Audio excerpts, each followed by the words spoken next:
देखिए बेटा आज आपकी बेटा एक्सरसाइज हो रही एक्सरसाइज 8.2। अब जो बेटा आपकी एक्सरसाइज 8.2 है इसके बेटा कुछ फॉर्मूले हैं। अब देखिए ये जो आपके फॉर्मूले हैं ये फॉर्मूले आपके क्या है। देखिए बेटा इसमें जो है एक्सरसाइज जो आपकी 8.2 है उसमें बेटा ओनली आपकी टेबल है। बस जो फॉर्मूले हैं वो आपके जो मैंने आपको एक्सरसाइज 8.1 के कराए थे वही फॉर्मूले इसमें यूज ऑन है। अब देखिए टेबल कैसे बनाते हैं। सबसे पहले यहाँ पर बेटा आप ले लेने एंगल। एंगल बेटा हम कोई भी ले सकते हैं। तो देखना बेटा मैं यहाँ पर टेबल बनाता हूँ।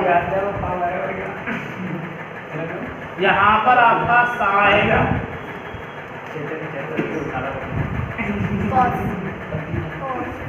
ये आपका फिर कॉस, यहाँ पर टेन, यहाँ पर आपका कॉट, सेक और यहाँ पर होता है आपका कॉसेक। इसके बाद फिर यहाँ पर ऊपर लेते हैं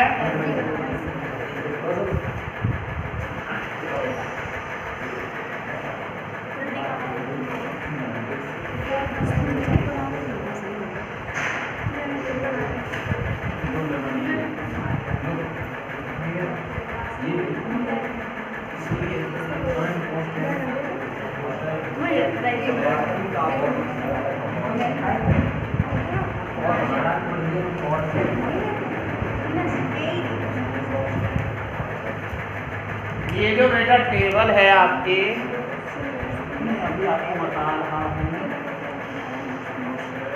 इतना बनाने के बाद अब देखो बेटा यहाँ पर बेटा आप लाइन से ले लेंगे।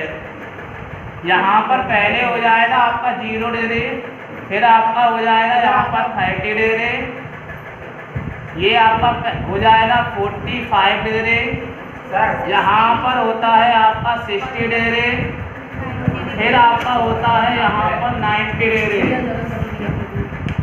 0 डिग्री, 30 डिग्री, 45, 60 और 90।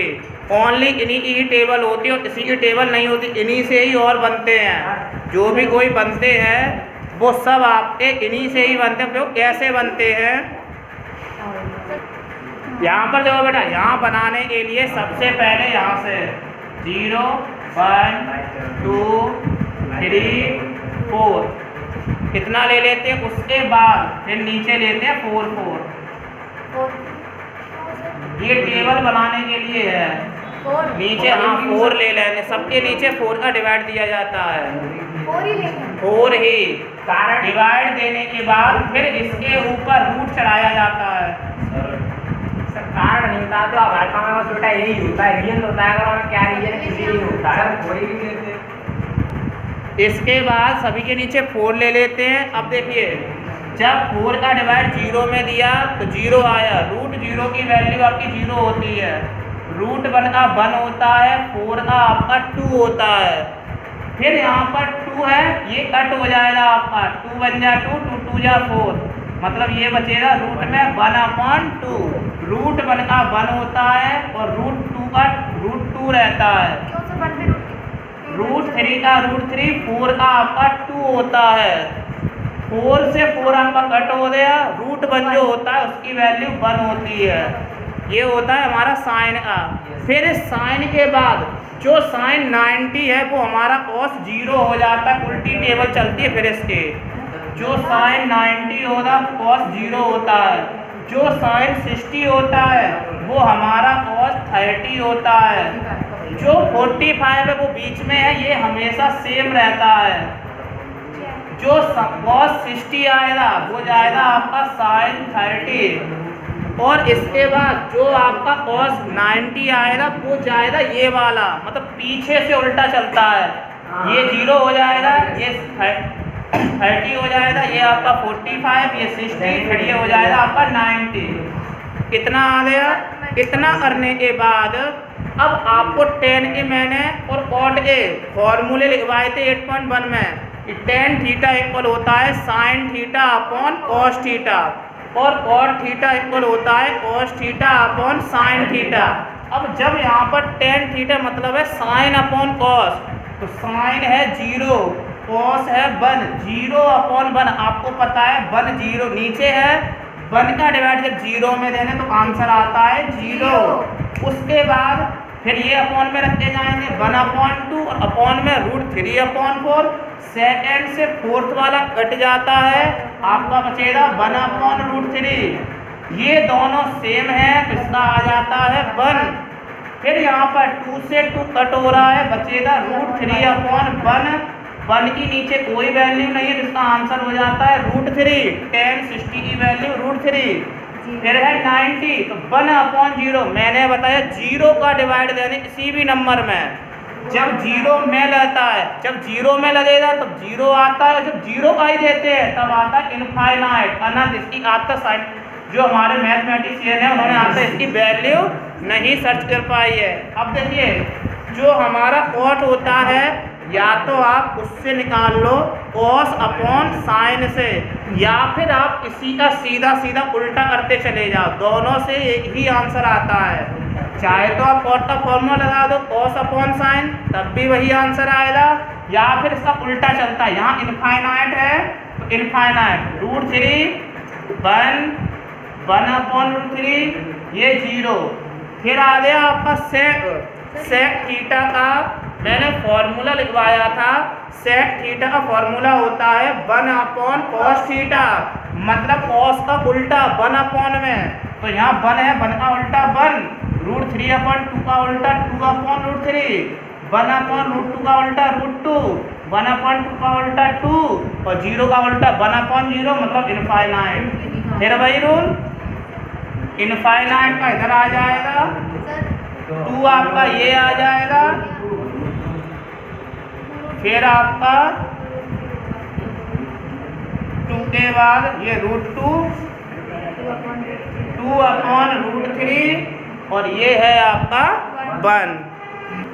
देखिए बेटा जैसे मैंने अभी आपको वैल्यू निकलवाई थी 0, 30, 45, 60 और 90।